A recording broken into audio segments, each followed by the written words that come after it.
Welcome back. This is Mr. Greenstein's Geometry, and we're talking about Chapter 9.3, Similar Right Triangles. So we're going to create a special type of triangle. And the special type of triangle is this looking thing here, where we have a right triangle, and then we make an altitude from the right angle down to the hypotenuse. And that will create two more right triangles. So once we have these triangles, we're going to find that they are similar to each other. So triangle ABC is similar to triangle ACD. That's this triangle here. So ABC is similar to ACD.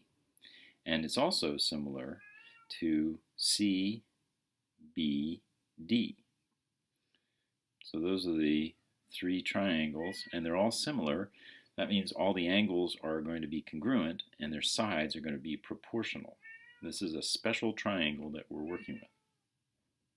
So the right triangle similarity theorem says that if an altitude is drawn to the hypotenuse of the right triangle, which is this one, then the two triangles formed are similar to each other, and they're similar to the original triangle itself. So here's the similarity statements. Let's use this as an example.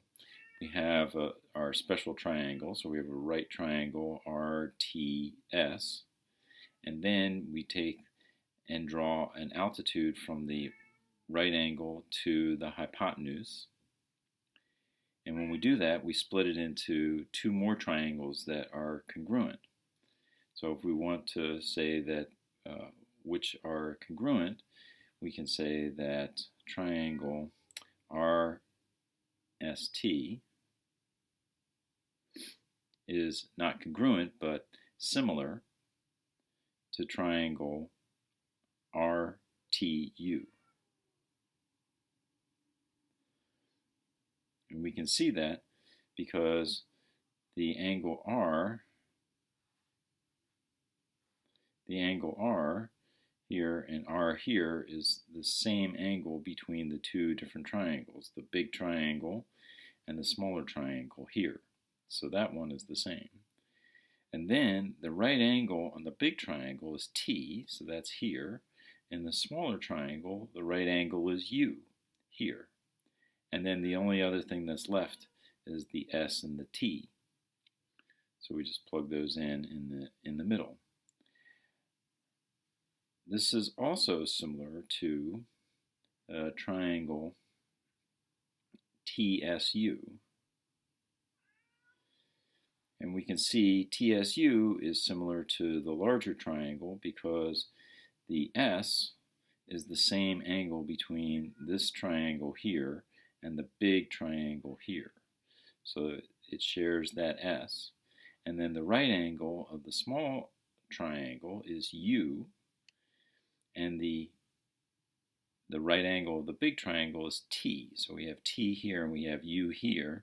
So the only thing that's left is to match up the R and the T here for these triangles. So that's the way that we get the similarity between these three triangles. Now let's talk about